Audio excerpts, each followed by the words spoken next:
તો મોદી એક્ટ 20 પુસ્તકનું વિમોચન કરી રહ્યા છે મુખ્યમંત્રી ભૂપેન્દ્ર પટેલ સંબોધન કરી રહ્યા છે। સીધા જઈશું ત્યાં। દીપાવનારી બની છે।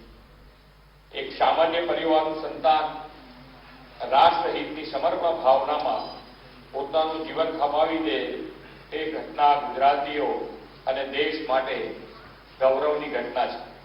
આદરણીય વડાપ્રધાન શ્રી નરેન્દ્રભાઈ મોદીએ દેશના રાજનૈતિક ઇતિહાસમાં વિકાસની રાજનીતિનો નવો અધ્યાય રચ્યો છે। 2 દાયકાની તેમની આ સફળતા અને તેમના નેતૃત્વમાં દેશની વૈશ્વિક પ્રગતિની સિદ્ધિઓનું નિરૂપણ આ પુસ્તકમાં થયું છે। 20થી વધારે મહાનુભાવોએ આ પુસ્તકમાં આદરણીય નરેન્દ્રભાઈ મોદીના 20 વર્ષના શાસનને આગવા દ્રષ્ટિકોણથી વર્ણવ્યું છે। શ્રી નરેન્દ્રભાઈ મોદીના 20 વર્ષ એટલે સેવા, સુશાસન અને સમર્પણના 20 વર્ષ। આ 20 વર્ષની સફળ યાત્રાની ગાથાઓને પુસ્તક રૂપે પ્રગટ કરવામાં આવી છે। તેના ગુજરાતી સંસ્કરણનું આજે વિમોચન થઈ રહ્યું છે। દેશના લોકોએ આદરણીય નરેન્દ્રભાઈના દ્રષ્ટિવંત નેતૃત્વમાં જોડાયેલા વિકાસના સપનાઓ સાકાર થયા છે તેની જનપ્રતિનિધિ આ પુસ્તક કરાવે છે। વડાપ્રધાન શ્રી નરેન્દ્રભાઈ મોદીના કાર્યોની સામાજિક રાજકીય અસર, તેમની સુશાસન નીતિ અને વિદેશ નીતિને કેન્દ્રમાં રાખી આ પુસ્તક લખાયું છે। કોઈ વ્યક્તિ દરેક ક્ષણ દેશને સમર્પિત કરી સ્વને ભૂલી કાર્ય કરતી હોય ત્યારે તેમના વિશે લખવું એ તેમનું ઋણ ચૂકવવા સમાન છે। સમાજના વિવિધ વર્ગ વર્તુળમાંથી આવતા પ્રતિષ્ઠિત વ્યક્તિઓની દ્રષ્ટિએ મોદી સાહેબના વ્યક્તિત્વના અલગ અલગ પાસાને ઉજાગર કરવાનો પ્રયાસ આ પુસ્તકમાં કરવામાં આવ્યો છે। આ પુસ્તક મોદીજીના સદગુણો રૂપી સમુદ્રના પેટાળમાંથી મળેલો અમૂલ્ય ખજાનો છે। લ્યુક્રાફ્ટ ડિજિટલ ફાઉન્ડેશન અને નવભારત પબ્લિકેશને આ પુસ્તક સંપાદન અને પ્રકાશન કરવા બદલ અભિનંદન આપું છું। ગુજરાત આજે દેશનું રોલ મોડેલ સ્ટેટ ગણાય છે। ઉદ્યોગ, વેપાર, export, cargo handling, foreign direct investment, higher education, રોજગાર, ટુરિઝમ, હેલ્થ અનેક ક્ષેત્રે ગુજરાત સર્વોત્તમ પ્રગતિ કરી દેશનું ગ્રોથ એન્જિન બન્યું છે। એવા સંખ્યાબંધ માનાંકો છે, રેન્કિંગ છે, જેમાં ગુજરાત દેશભરમાં અગ્રેસર છે। પરંતુ વડાપ્રધાન શ્રી નરેન્દ્રભાઈ મોદી જ્યારે ગુજરાતના મુખ્યમંત્રી બન્યા ત્યારે રાજ્યની સ્થિતિ અત્યાર કરતા ઘણી જુદી હતી। એ સમયે ગુજરાતમાં વીજળી, પાણી, સ્વાસ્થ્ય, શિક્ષણ જેવી પાયાની સુવિધાઓ પૂરતી ન હતી। આજે ગુજરાતનો જે માળખાકીય વિકાસ છે, વડાપ્રધાન શ્રી નરેન્દ્રભાઈ મોદીના કુશળ નેતૃત્વને આભારી છે।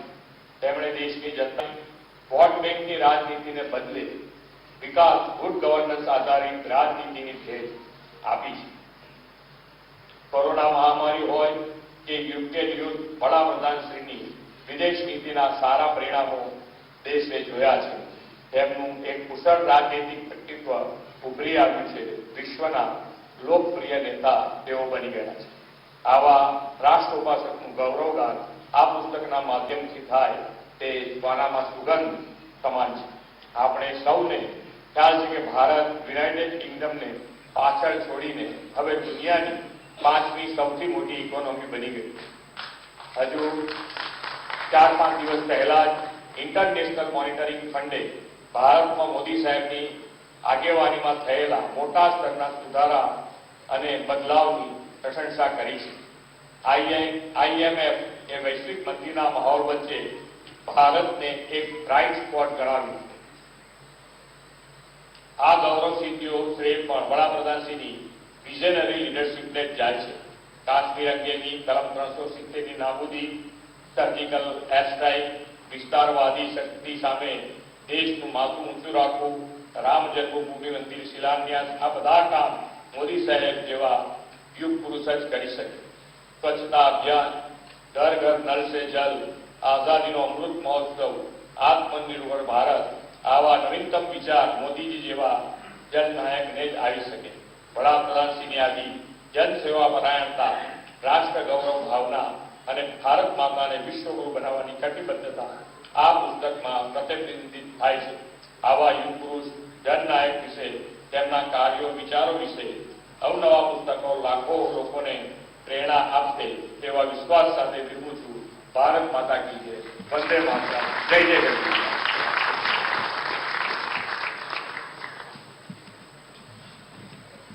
खूब खूब आभार माननीय मुख्यमंत्री श्री आपनो. अब आइए मोदी H20 सपना थया साकार इस गुजराती एडिशन का विमोचन करने के लिए सादर अनुरोध करते हैं माननीय केंद्रीय रक्षा मंत्री श्री राजनाथ सिंह जी एवं सभी महानुभावों से. Books please.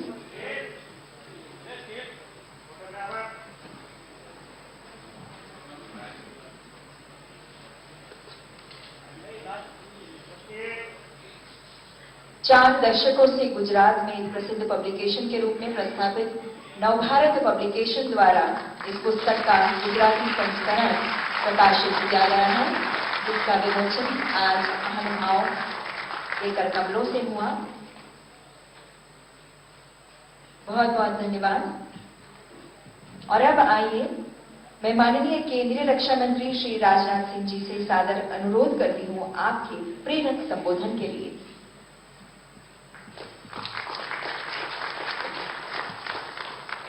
प्रेरक संबोधन.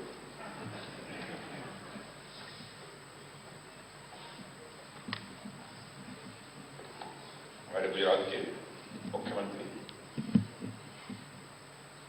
क्यों ये थोड़ा पोडियम कुछ हमारे लिए नीचा पड़ रहा है क्या? वो कुछ ऊंचा है, ये ऊंचा है ना, वही ठीक है. तो दोनों क्या है, वो ठीक है.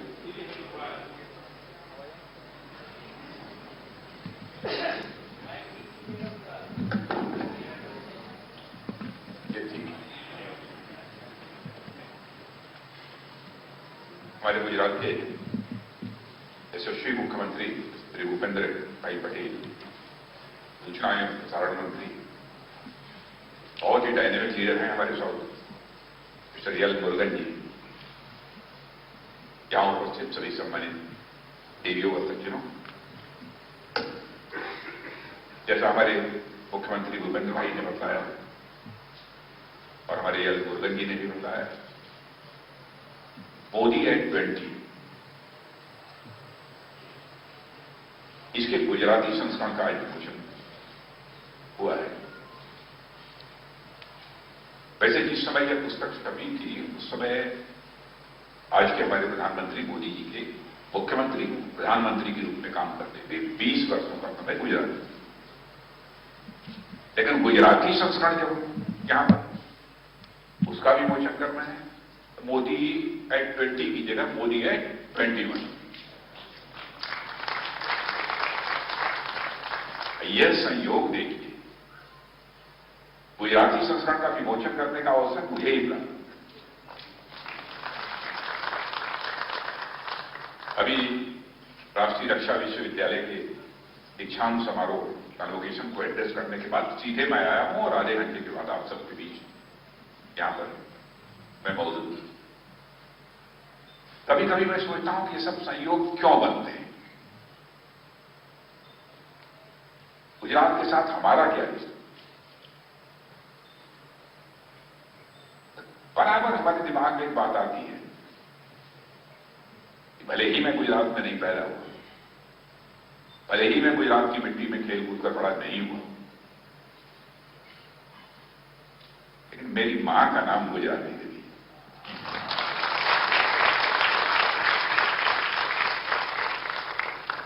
शायद इसीलिए ये संयोग बनता.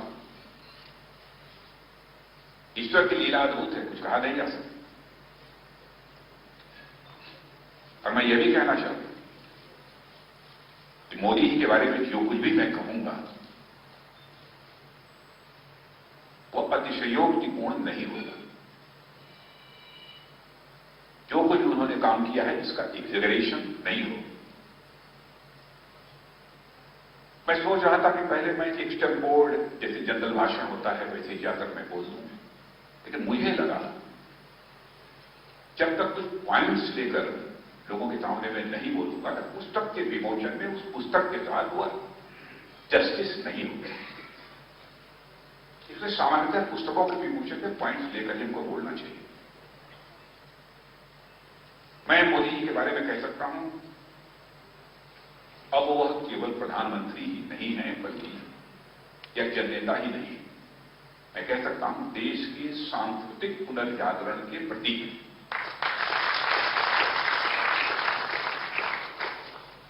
और मैं यह भी कहना चाहता हूं, जहां पर वह सांस्कृतिक पुनर्जागरण के प्रतीक है, वहीं पर एक बड़े समाज सुधारक के रूप में भी उनकी छवि निखर कर जन सामान्य के सामने है। मैं जानता हूं कि हमारे पॉलिटिकल अपोनेंट कहेंगे कैसे, बेटी पढ़ाओ, सफाई कर्मियों का पांव धोना, जाकर अपने हाथ से जूठे पत्थर उठाना, बोतल उठाना, अरे एक नहीं ऐसे 15-20 कार्यक्रम तो उन्होंने अपने हाथ में, या कोई सामान्य व्यक्ति नहीं कर, यह दिखावे के लिए भी नहीं किया जा सकता। कहीं न कहीं मन के अंदर कोई ऐसा भाव होना चाहिए, वही व्यक्ति इस काम को कर सकता है, तभी नहीं कर सकता। लेकिन मैं जानता हूं कि राजनीतिक क्षेत्र में कोई काम करने वाला व्यक्ति होगा तो आप चाहे जो भी कहिए, लोगों को लगता है कि भाई अभी तो उसी पार्टी के हैं, प्रधानमंत्री हैं, इसलिए यह बातें हो। पर भाई सामान्य मेरे स्वभाव पर ही आप जानते होंगे तो मैं ऐसा नहीं करता हूं। जो सच है वही बोलता हूं, जो सच है वही बोलता हूं। वर्तमान को सुधार कर वे, अब मैं इस नतीजे पर पहुंचा कि वर्तमान को सुधार कर अब वे अगले कई दशकों के लिए देश की दिशा को बदलने का काम करता है।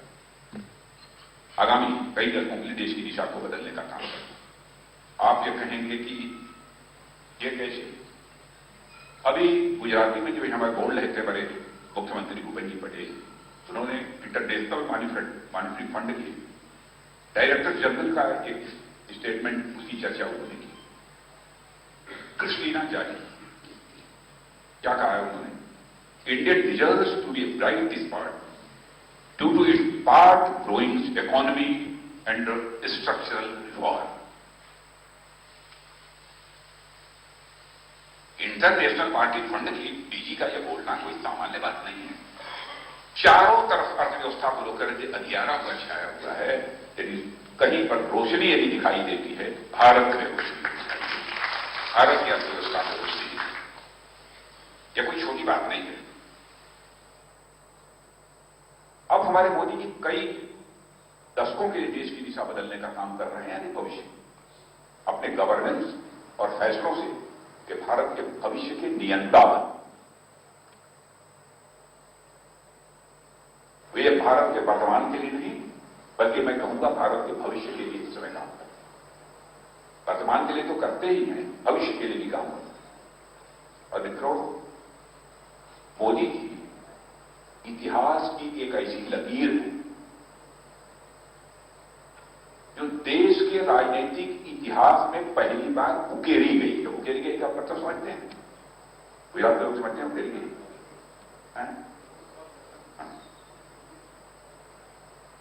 अब पहली बार यह उकेरी गई है तो आखिर यह मोदी वैदिक नहीं है तो क्या है? यदि कोई मोदी वैदिक कहता है, इस पर लोग आपत्ति क्यों हुई?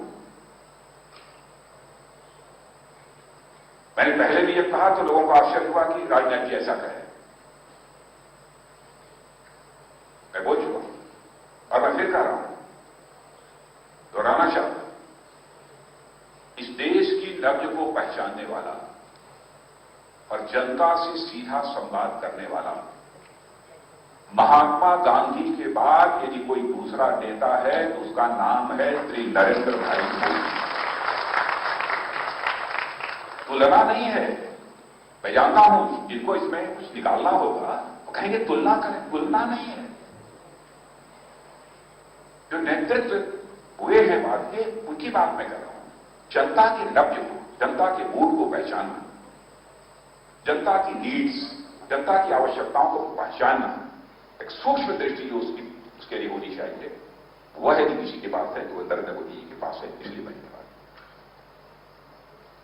महात्मा गांधी के देश के करोड़ों लोग आजादी के आंदोलन से जोड़ा। अब मोदी जी ने क्या किया? नरेंद्र मोदी ने देश के विकास और सांस्कृतिक पुनर्जागरण से देश के आम लोगों को जोड़ा। यही मोदी मैजिक। यही मोदी है। और नरेंद्र मोदी एक ऐसे अनोखे नेता है जो देश में ध्वंस से नहीं बल्कि अपनी क्रिएटिविटी, सृजनात्मकता, रचनात्मकता से बदलाव की अलग रोशनी जगाते रहे। वे अपनी रचनात्मकता से देश में सांस्कृतिक पुनर्जागरण का अभियान इस समय छेड़े। आप कहेंगे कैसे? सोमनाथ देख लीजिए, भव्य स्वरूप किसने दिया? फिर आइए केदारनाथ देख लीजिए, फिर आइए अयोध्या देख लीजिए, भव्य राम का मंदिर देखा होगा मैं टेलीविजन पर चल रहा था कि कैसा ऐसा बन रहा है। काशी चले जाइए, काशी विश्वनाथ, सोचा था आपने ऐसा काशी विश्वनाथ मंदिर? और महाकाल का बढ़ता हुआ दिव्य और भव्य शहर उज्जैन में आपने देखा। यह देश के सांस्कृतिक पुनर्जागरण की मिसाल नहीं है तो क्या है? जो लोग मोदी जी की आलोचना करने वाले लोग हैं उनसे मैं एक सवाल पूछना चाहता हूं कि क्या है? क्या इसी वोट बैंकिंग पॉलिटिक्स में क्या कहना चाहिए? दूसरी चीज, एक जमाना था जब नेता आंदोलनों से पैदा हुए, फिर नेता कुछ ऐसे भी पैदा हुए जो जातीय गोलबंदी के आधार पर कुछ जातियों के नेता गढ़ने वाले आंदोलन बंद हो गए और जातीय गोलबंदी से जन्मे नेताओं की एक अपनी सीमा होती है, एक हद तक ही वजह से। इस दौर में नरेंद्र मोदी इकलौते नेता है जो लोक इच्छा से सत्ता के शिखर पर है। लोक इच्छा से सत्ता के शिखर पर, हमारी कृपा से नहीं, आपकी कृपा से नहीं है, जन सामान्य लोक इच्छा, उसके कारण सत्ता की वो शिखर। और मित्रों, जब देश भ्रष्टाचार में खौल रहा था और कुशासन का चौतरफा बोलबाला था, लोगों की उम्मीदें उफान मार रही थी, होना चाहिए तो उसे नरेंद्र मोदी मिल गए। होना चाहिए कुछ, भ्रष्टाचार बढ़ रहा है, मिल गए मोदी जी। वह किसी आंदोलन से नहीं आए, आंदोलन नकारात्मक भाव ध्वनित करता है। मोदी जी जन उम्मीदों के शिखर पर लोक इच्छा से हो, और यह लोक इच्छा भी ईश्वरीय कृपा है। इस पर भी कोई डिबेट करना चाहे, लोक इच्छा यही ईश्वरीय कृपा है। सबको नहीं मिलती, अनावश्यक कुछ लोग परेशान रहते हैं, परेशान नहीं रहना चाहिए, सबको नहीं मिलती। ऐसे जनाधार वाले सदियों में पैदा होते हैं मेरे बहनों भाइयों, सदियों में पैदा होते हैं ऐसे जनाधार, जिनकी लोक स्वीकृति पक्ष से नार्थ ईस्ट, लद्दाख, कन्याकुमारी एक जैसी। मैंने तो प्रत्यक्ष अपनी आंखों से देखा है, और मैं तो तब की बात बता रहा हूं जब उस समय भी मुझे आश्चर्य हुआ जब वो प्रधानमंत्री के कैंडिडेट के रूप में प्रोजेक्ट हुए थे जनता के सामने। उस समय भी उनके साथ मुझे आने जाने का मौका मिला है, बाद में भी आने जाने का। अद्भुत जनता का इष्ट, और इतिहास ऐसे नेता का मूल्यांकन उसके निर्णयों, प्रयोगों और सुधारों से करता है। मोदी जी का भी करेगा, कर रहा है और करेगा, क्योंकि मोदी जी ने भारतीय राजनीति में विचार, संवाद, प्रक्रिया, विमर्श और पहचान सब कुछ बदल दिया है। करीब 450 देखते देखते देश अलग तरह से अब सोचने लगा। सोच के अर्थ और आयाम या डायमेंशन ही बदल गए।